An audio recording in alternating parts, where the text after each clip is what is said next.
And next, I would like to invite N. Ram sir to speak and give his opinion.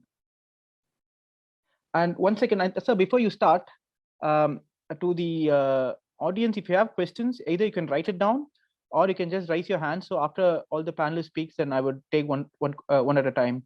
Yes, sir, you have to unmute yourself.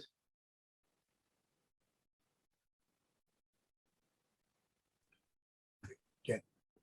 So I'd also like to thank the Dravidian Professionals Forum, its founder, Finance Minister, Dr. Thiagarajan, and Purel Gandhi and others.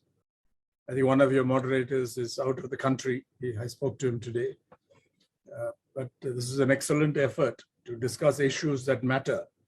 And we've had an excellent discussion already. Some insights given in a very succinct way, in a sharp way by both my preceding panelists. So I'd like to build on that to some extent. I think it's Siddharth already made the point that the media landscape is so diverse, so pluralistic, that it's hard to get a grip on it completely, except that certain tendencies have come to the fore. Now you start with the observation that as elsewhere, the media industry in India has been very badly hit during the pandemic, in particular the newspaper sector.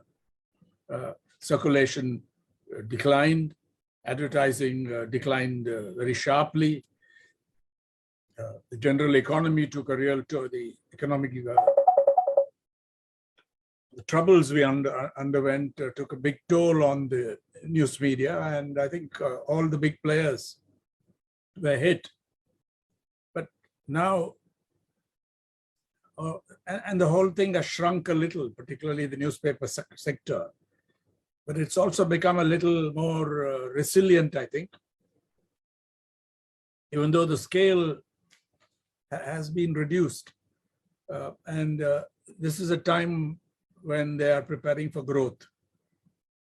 So there's no real excuse today for not being independent, not doing your job.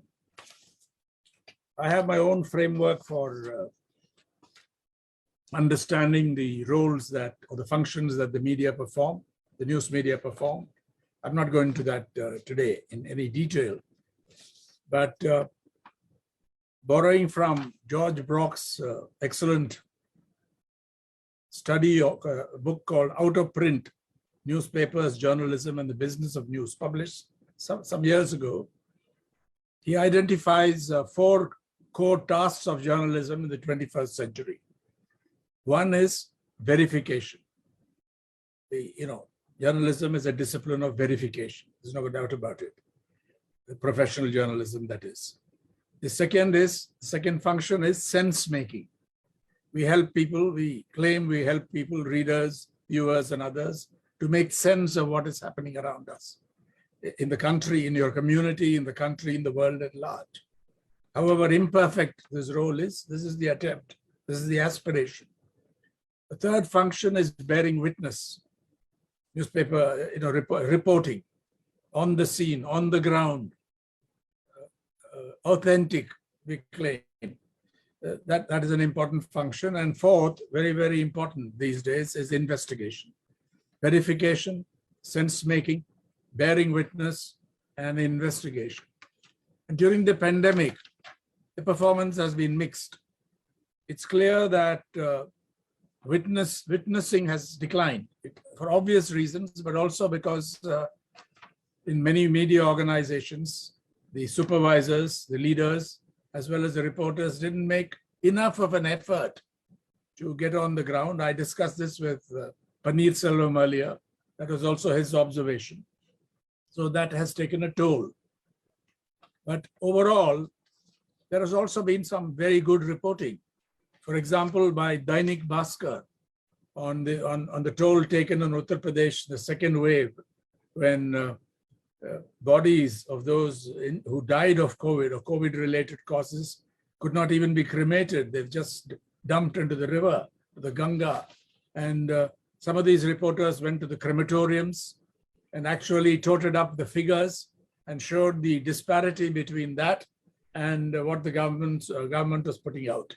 This happened in other states also, but here is an outstanding example of a newspaper not known to be particularly independent or particularly critical of the present government in Delhi, doing an outstanding job, and they paid for it because they had other business interests. There was a raid and so on. So this is the general impression of the impact of the pandemic, the damage caused by it to the newspaper industry. But today, given some kind of recovery and some kind of optimism returning to the scene, I think there's no excuse for there's no excuses left for not standing up.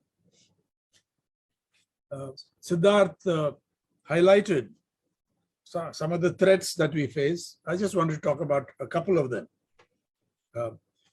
There's been some excellent commentary on what has happened to freedom of speech and expression, and particular freedom of the press in India, and also the independence of the mainstream media in India. And the director of the Reuters Institute for the Study of Journalism, Rasmus Nielsen, writing some time ago, highlighted he talked to a number of journalists. Interestingly, many of them were not willing to be identified. So they were really anonymous sources, which is a commentary on the state of the media, at least at that time. But talking to them, he identified 5 different factors. These had been identified by his journalist interlocutors. 1, public attacks on the press by prominent politicians. For example, Minister V.K. Singh, former Chief of Staff of the Army, characterizing journalists as prostitutes.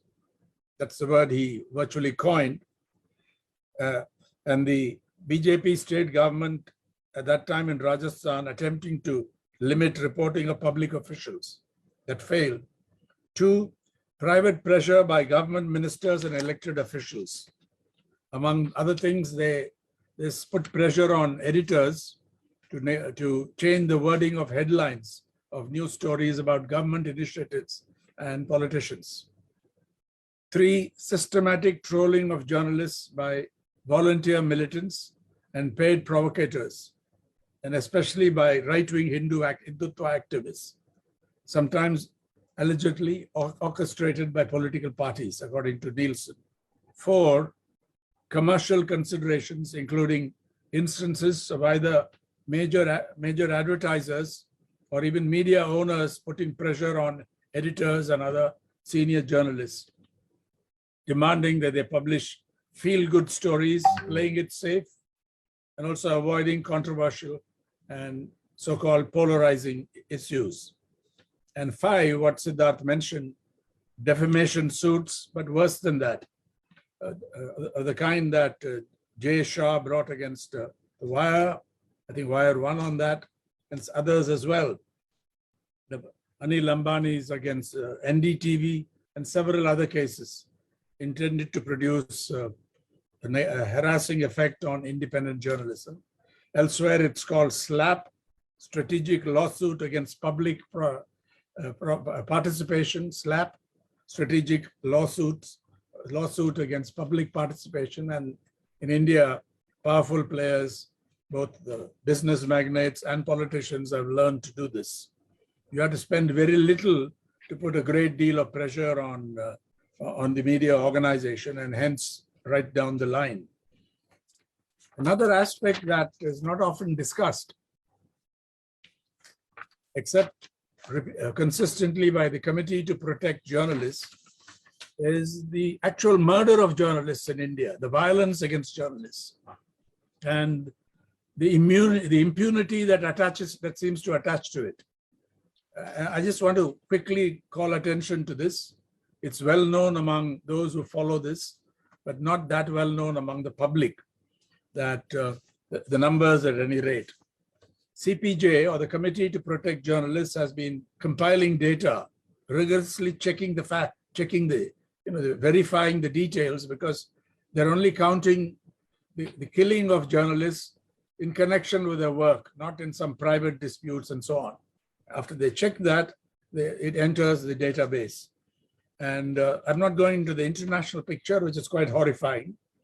But in India, and this exercise began in 1992. They've kept data from 92 of the 57 journalists killed in India since 1992, killed in connection with the work.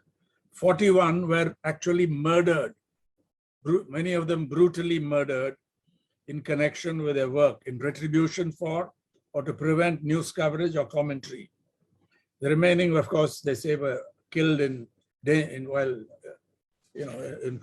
conflicts or when taking up dangerous assignments.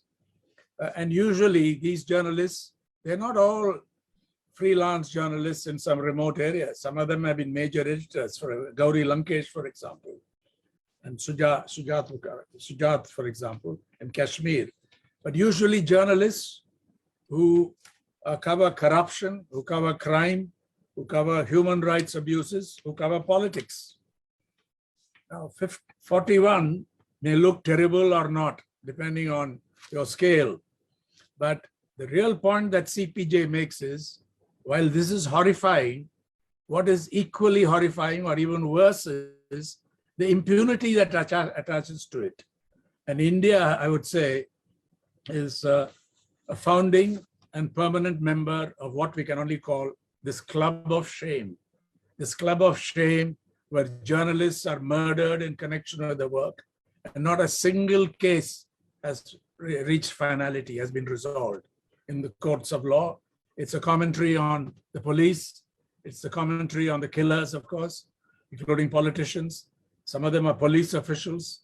And it's a commentary on our courts as well.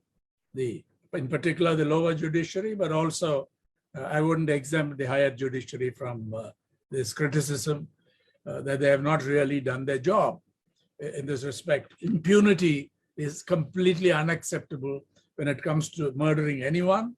But here we're talking about the murder of journalists. There are several other constraints today.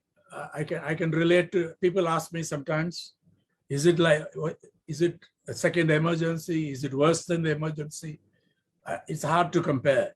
Emergency was total. I would like to believe that this is not an emergency, because there are still large spaces, considerable, because India is so large and so diverse.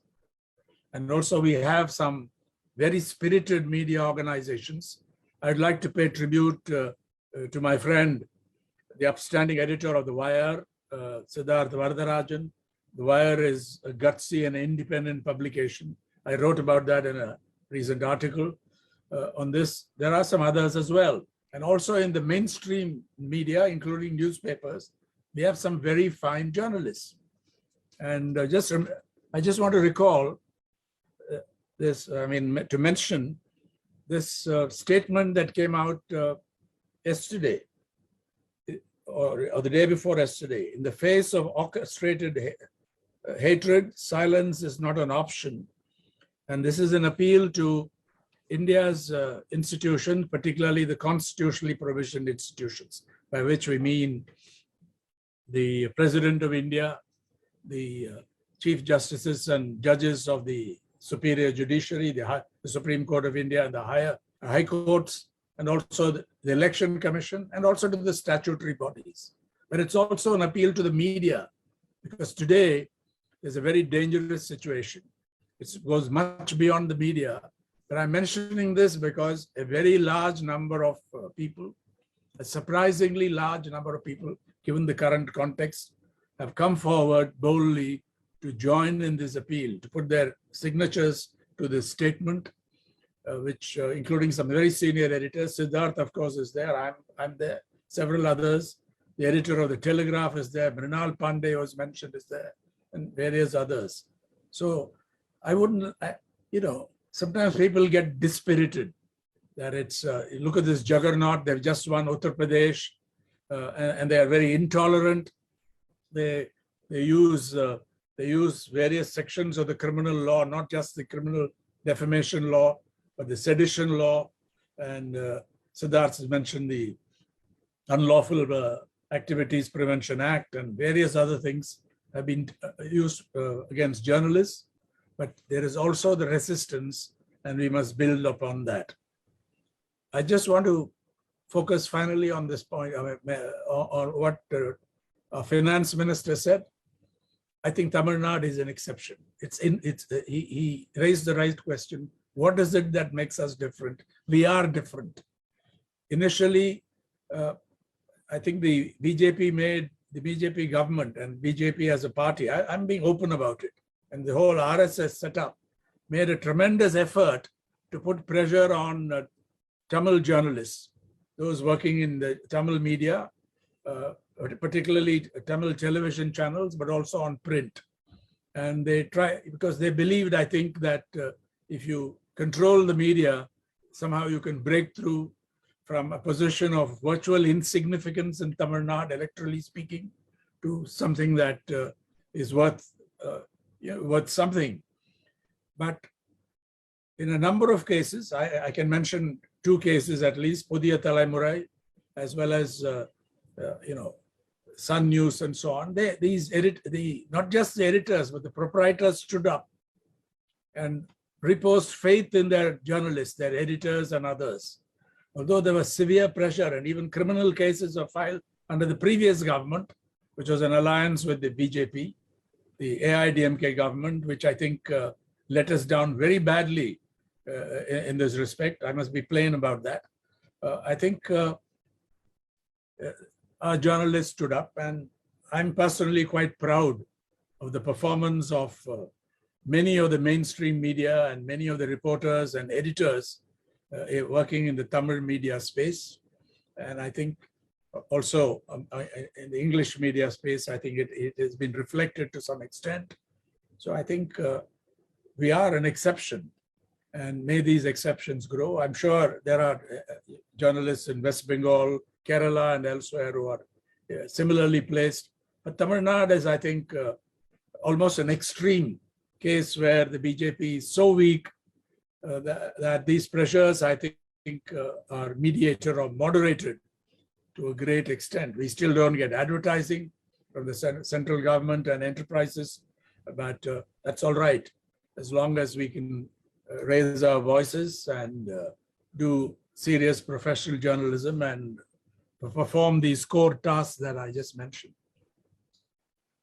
I think I'll leave it there.